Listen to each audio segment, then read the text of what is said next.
प्राचीन भारतीय इतिहास के ऊपर हो रही लेक्चर्स की श्रृंखला में आप सबों का स्वागत। आज जिस विषयों पर दो लेक्चर्स की ये सीरीज जो हम आपके समक्ष रखने जा रहे हैं वो है मौर्योत्तर काल में यूरोप और दक्षिण पूर्व एशिया से व्यापार। इसके पहले के लेक्चर्स में शायद आप याद करें कि मौर्योत्तर काल के अलग अलग पहलुओं के ऊपर हम लोगों ने चर्चा कर ली है। इसके पश्चात व्यापार संबंधी और समुद्री मार्ग से जो व्यापार हो रहा था मौर्योत्तर काल में, उसकी भी चर्चा हम लोगों ने शुरू कर दी थी। ये उन्हीं चर्चाओं से जुड़ा मसला है जिसको हम दो लेक्चर्स में आज कवर करेंगे। तो जब हम मौर्योत्तर काल की बात करते हैं तो नए दर्शकों के लिए, उनकी सहूलियत के लिए हम यह मान लें कि 200 ईसा पूर्व से लेकर 300 ईस्वी तक ये कालखंड है। और इस कालखंड में आप पाएंगे कि बड़े मुखर तरीके से भारतीय अर्थव्यवस्था जो समकालीन यूरोपीय अर्थव्यवस्था थी, जो रोमन एम्पायर था उनका, उनसे व्यापारिक तौर पर संबंध एक बना हुआ था और उसमें यह जो संबंध है वो काफी सघन होता जा रहा था।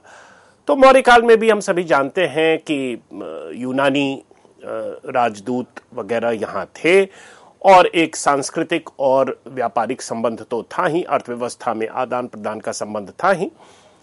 पर वो मूलतः जमीनी मार्ग से था।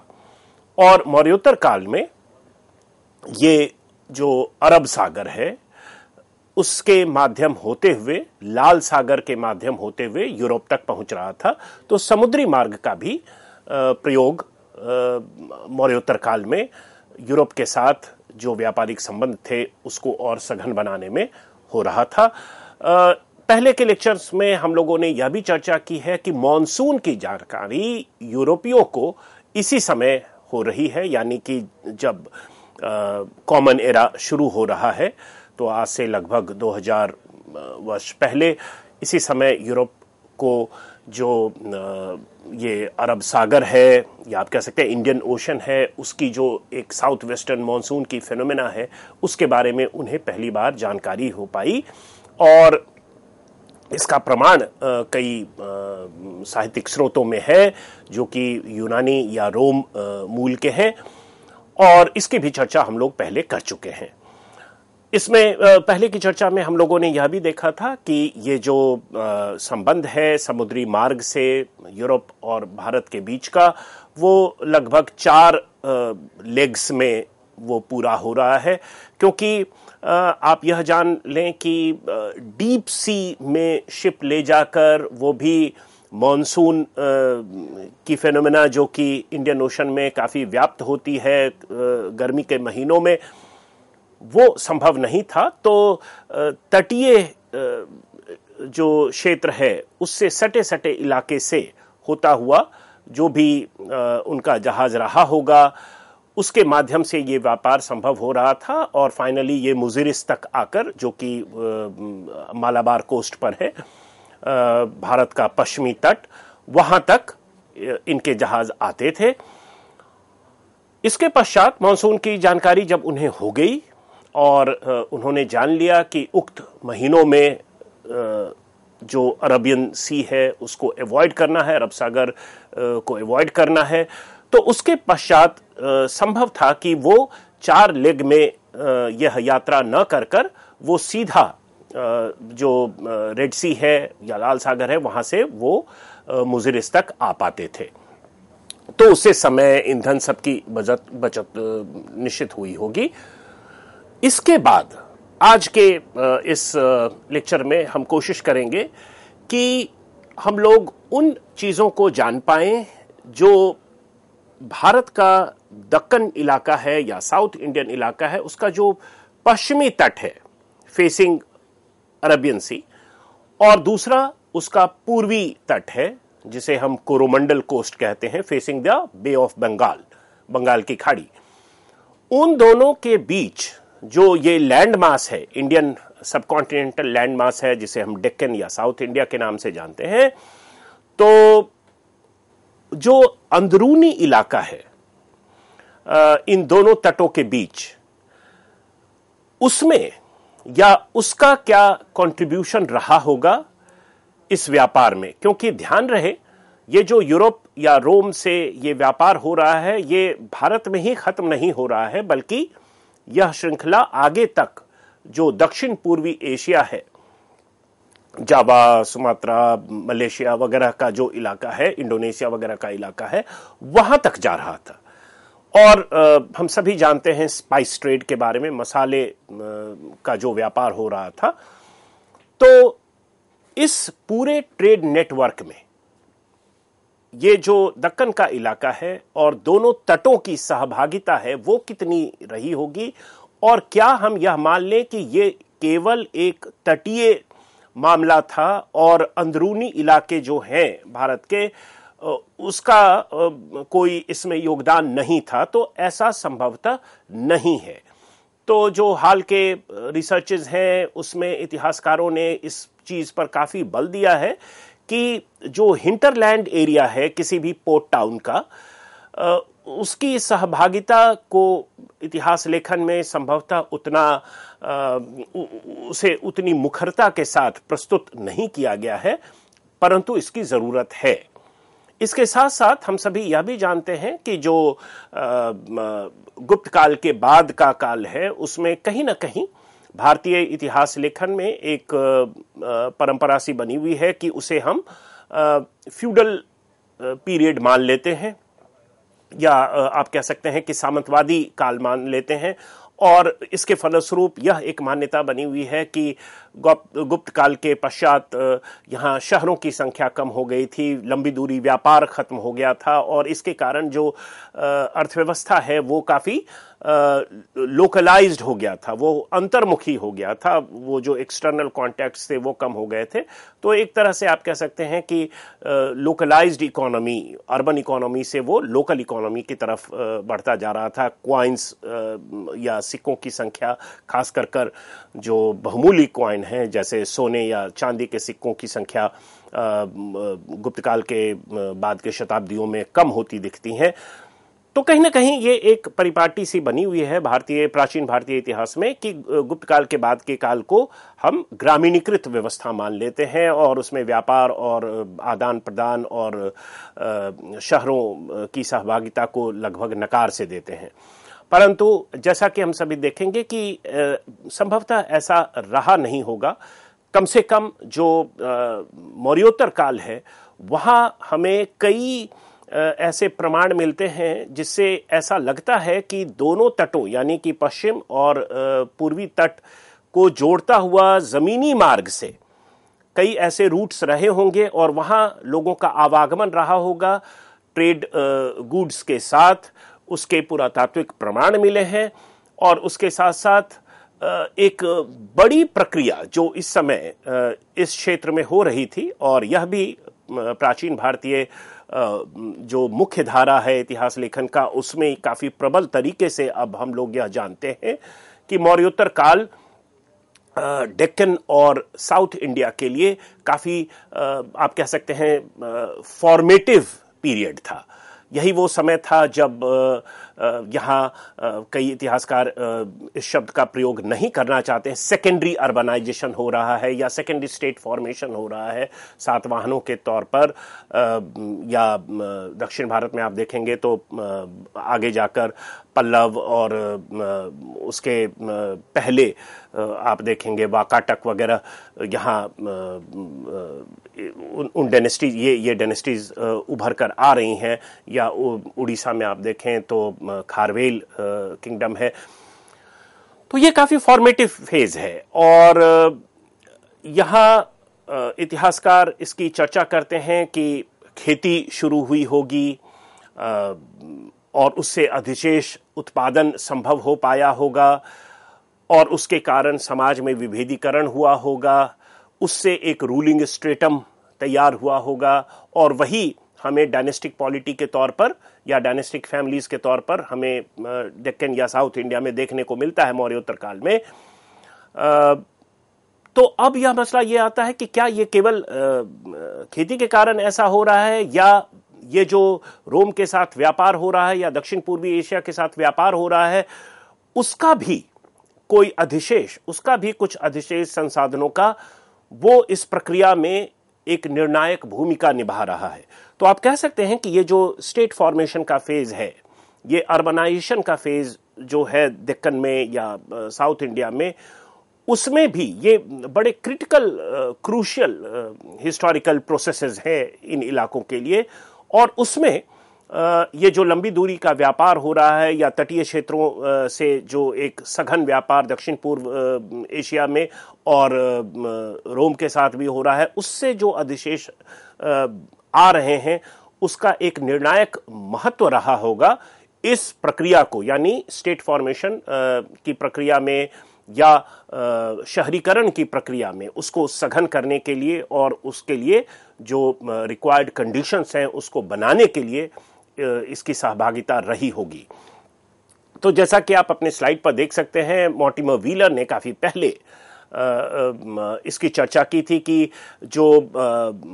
रोम के साथ जमीनी मार्ग से व्यापार हो रहा है और एक जो सिल्क ट्रेड रूट है चाइना से यूरोप को जोड़ता हुआ, उसमें जो एक डिसरप्शन आया था, उसके फलस्वरूप जो कुषाण काल है वहाँ या उस समय हम देखते हैं कि ये ट्रेड रूट डाइवर्ट होकर अरब सागर है उसकी तरफ मुखर हुआ और वहाँ से फिर ये समुद्री मार्ग से होकर लाल सागर होता हुआ यूरोप पहुँच रहा था। तो भारतीय उपमहाद्वीप को इसका फायदा हो रहा है। बेग्राम जो कि काबुल के नज़दीक है, वहाँ हमें कई एग्जॉटिक वेयर्स मिले हैं, बर्तन मिले हैं जो कि मेडिटेरेनियन, भारतीय और चाइनीज़ ओरिजिन के हैं। तो भूमध्य सागर, भारत और चीन, इन मूल के बर्तन हमें बेग्राम के आसपास मिले हैं जो कि एक इम्पॉर्टेंट ट्रेड नोडल पॉइंट था। और वहां से काराकोरम हाईवे के माध्यम से होते हुए वहां भी संभवतः व्यापारी आ जा रहे थे, क्योंकि खरोष्टी लिपि में लिखे दस्तावेज हमें वहां मिलते हैं। इसके साथ साथ पेरिप्लस ऑफ द इराइथ्रियन सी, जिसकी चर्चा हमने पहले लेक्चर्स में की थी, वहां हमें यह जानकारी मिलती है कि काबुल से लेकर पुष्कलावती, तक्षशिला, मथुरा, उज्जैनी और फाइनली बैरीगाजा, जो कि एक बंदरगाह था पश्चिमी तट पर, आप कह सकते हैं कि इंडस के मुहाने पर या सिंधु नदी के मुहाने पर, जहां वो अरब सागर से मिलता है। तो ये एक ट्रेड, आप कह सकते हैं लिंकेज, एक नेटवर्क बना हुआ है और इसी के माध्यम से होकर कई भूमध्य सागर के ओरिजिन, या आप कह सकते हैं कि यूरोपियन ओरिजिन के, चाइनीज ओरिजिन के और भारतीय ओरिजिन के भी आर्टिफैक्ट्स, वेयर्स वो ट्रांसपोर्ट हो रहे थे, वो व्यापार में इनका प्रयोग हो रहा था। तो आप कह सकते हैं कि एक जो वैश्विक व्यापारिक नेटवर्क है उसका एक अभिन्न हिस्सा भारत बन चुका था जमीनी मार्ग से, और अब यह समुद्री मार्ग से भी पनपता दिख रहा है। और यह सोचना कि ये जो पहली शताब्दी ईस्वी के पश्चात अरब सागर के माध्यम से एक काफी फलता फूलता व्यापार, रोमन ट्रेड जिसे हम कहते हैं, इंडो रोमन ट्रेड, वो हो रहा हो और उसमें जो अंदरूनी इलाका है तटीय इलाकों को छोड़कर उसकी कोई सहभागिता नहीं रही होगी, तो ऐसी परिकल्पना मुझे लगता है कि तर्कसंगत नहीं है। और जो हिंटरलैंड है, जो किसी भी शहर या बंदरगाह से जुड़ा इलाका जहां वहां के लिए भोजन सामग्री का उत्पादन हो रहा है, फसल वगैरह है, खेती हो रही है, जहां से एक फीडर आप कह सकते हैं एरिया है वो उस शहर का, वहां से लिंकेज जो किसी भी शहर का होता है या बंदरगाह का होता है, उसकी जो सहभागिता है उसके ऊपर अब इतिहासकार ज्यादा प्रकाश डाल रहे हैं। और ऐसा अब इस पूरे ट्रेड को हिंटरलैंड में जो एक्टिविटीज हो रही हैं या वहां जो प्रोसेसेस हो रहे हैं स्ट्रैटिफिकेशन के,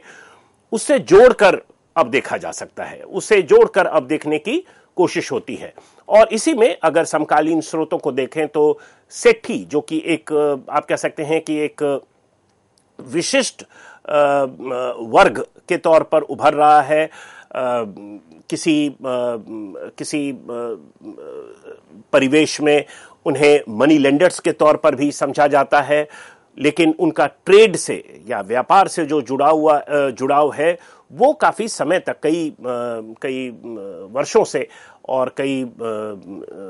शतकों से आप कह सकते हैं, कई 100 वर्षों से उनकी भूमिका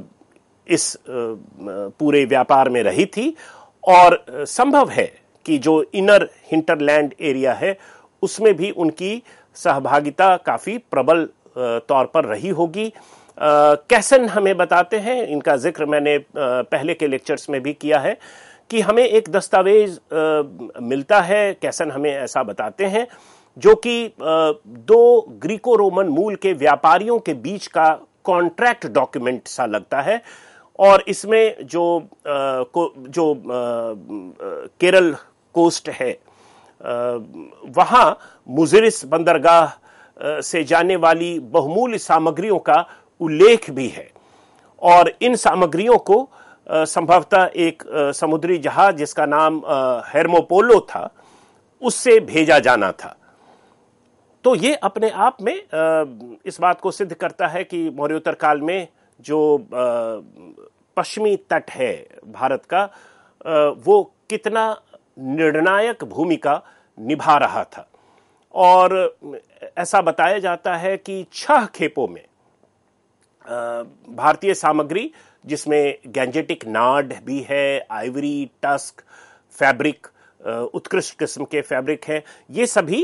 भारत से निर्यात किए जा रहे थे। भारत से ये सामग्री यूरोप भेजे जा रहे थे। गैंजेटिक नाड मूलतः एक पौधा है, गंगाई इलाकों में होता है और हिमालयन फुटहिल्स पर, जिसका प्रयोग इत्र वगैरह बनाने में या आप कह सकते हैं सेंट बनाने में किया जाता है। तो एक फ्रेग्रेंस के तौर पर इसका प्रयोग होता है। और आइवरी, टस्क, हाथी के दांत वगैरह, इसकी जानकारी तो हमें आमतौर पर है ही। तो समुद्री जहाजों से लाल सागर के बंदरगाहों के माध्यम से ये भारतीय सामग्री यूरोप पहुंच रहे थे। और जो प्रमुख बंदरगाह हैं लाल सागर के ऊपर, बेरेनिस या मायोस, हॉर्मोस, इसकी चर्चा हम लोग पहले के लेक्चर में कर चुके हैं। ऐसा यह भी बताया जाता है कि मायोस, हॉर्मोस तक पहुंचने के पश्चात जो अरबियन सी है उसको लांघते हुए ऊंटों का प्रयोग कर कर व्यापारी कॉप्टोस पहुंचते थे। और कॉप्टोस से फिर नदी के मार्ग से नाइल रिवर, जो नील नदी है अफ्रीका की भूमध्य सागर के दक्षिणी इलाके में, उस माध्यम से होते हुए ये फिर फाइनली अलेक्जेंड्रिया पहुंचता था, जो कि रोमन एम्पायर का हिस्सा था। और इस अलेक्जेंड्रिया पहुंचने के पश्चात इन सामग्रियों पर, जो कि भारत से पहुंच रही थी, उस पर 25% कस्टम ड्यूटी लगाया जा रहा था, जो कि आप मान सकते हैं कि काफी हाई है। और इसके बावजूद भारत इस व्यापार से मुनाफा कमा रहा था। भारतीय व्यापारी इस रोमन ट्रेड से वो मुनाफा कमा रहे थे। और यूरोपीय कई दस्तावेज हैं, हालांकि उसको कई इतिहासकार चैलेंज भी करते हैं। वहां एक लेमेंटेशन है, वहां लोग इस बात को कह रहे हैं कि यहां से यूरोप से सोना भारत जा रहा है और वहां से बहुमूल्य सामग्री यूरोप आ रहा है, और कोई साम्राज्य, कोई देश सोना अपने देश से दूसरे देश नहीं भेजना चाहता है। तो कहीं ना कहीं जो बैलेंस ऑफ ट्रेड भारत के फेवर में है, उसके खिलाफ जो एक दर्द है, उसकी अभिव्यक्ति आपको समकालीन रोमन स्रोतों में देखने को मिलती भी है। हालांकि यह ध्यान रहे कि इस दस्तावेज में जिसकी चर्चा हम लोग कर रहे हैं सामग्रियों के तौर पर, और जिस ट्रेड रूट के माध्यम से, जिसमें समुद्री और जमीनी और नदियों के माध्यम से, यानी कि तीनों को जोड़कर ये ट्रेड रूट फाइनली यूरोप पहुंच रहा था। तो इस दस्तावेज में जितने भी सामग्री जिनका उल्लेख किया गया है उसमें मसाले का उल्लेख नहीं है, और हम सभी जानते हैं कि spice trade was so important, perhaps the important item for which Europeans had come into contact with India and south east Asia. अब अगर हम यह ध्यान भारत के पूर्वी तट पर ले जाएं, जिसकी चर्चा मैंने इस लेक्चर के शुरू में की, जो बंगाल का तट है या कोरोमंडल कोस्ट है, तो बीएन मुखर्जी हमें बताते हैं कि खरोष्ठी ब्राह्मी डॉक्यूमेंट्स या टेराकोटा सीलिंग्स, कई पॉटरीज जो कि इंस्क्राइब्ड थे, उस पर कुछ लिखा हुआ था, belonging to the first 3/4 centuries of the common era on the eastern coast are present। तो उनका यह मानना है कि उनके पास या उन्होंने इस प्रकार के सामग्री को देखा है, इस प्रकार के एविडेंस उनके पास हैं जिसके आधार पर वह यह कह सकें कि ये जो व्यापार हो रहा है, ये जो आर्थिक गतिविधियां हो रही है, वो केवल पश्चिमी तट का मसला नहीं है, बल्कि पूर्वी तट पर भी इसका असर हमें देखने को मिलता है। और वहां भी एक तरह से हिस्टोरिकल पीरियड में आने की गुंजाइश सी बन रही है, व्यापार से मुनाफा संभवतः हो रहा है। And some of the inscriptional references of coins being in circulation during this period in Bengal coastal areas is also spoken about by B.N. Mukherjee. This, however, is contested by I. Mahadevan. तो ये मसला थोड़ा विवाद का भी है कि क्या इस समय बंगाल में भी और उससे जुड़े जो पूर्वी तटवर्ती इलाके हैं, पश्चिम बंगाल की खाड़ी से सम्मुख जो इलाका है भारत का तटीय, वहां क्या मसला रहा होगा। क्योंकि इस लेक्चर के अगले खंड में हम यह देखेंगे जहां हमारा फोकस दक्षिण पूर्वी एशिया या साउथ ईस्ट एशिया के ऊपर ज्यादा होगा, और वहां हम पाते हैं कि यह वो समय है जहां कल्चरल इन्फ्लुएंस ट्रांसमिट हो रहा है दक्षिण पूर्वी एशिया में भारत से। बाद में जाकर वो चोल और पांड्य के काल में वो काफी सघन होता गया, परंतु इसकी शुरुआत इसी समय हो चुकी है, और उसके बिल्कुल इररिफ्यूटेबल प्रमाण हमें दक्षिण पूर्व एशिया से भी मिलते हैं। तो ये काफी तर्कसंगत होगा। ऐसा लगता है कि शायद हमारे पास साक्ष्य उपलब्ध नहीं हो, लेकिन अगर खोज की जाए, अगर अनुसंधान किए जाएं, तो इस मसले पर काफी कुछ उभर कर सामने आ सकता है। तो इसी संभावना के साथ कई इतिहासकार जो पूर्वी तट है भारत का मौर्योत्तर काल में, उस समय वो कितने सघन तरीके से इस व्यापार में, इंडो रोमन ट्रेड में अपनी सहभागिता देख रहे थे, और वहां किस प्रकार से हिस्टोरिकल ट्रांसफॉर्मेशन हो रहे हैं, उसको वो समझना चाहते हैं, और इसकी चर्चा हम लोग अगले लेक्चर में करेंगे। धन्यवाद।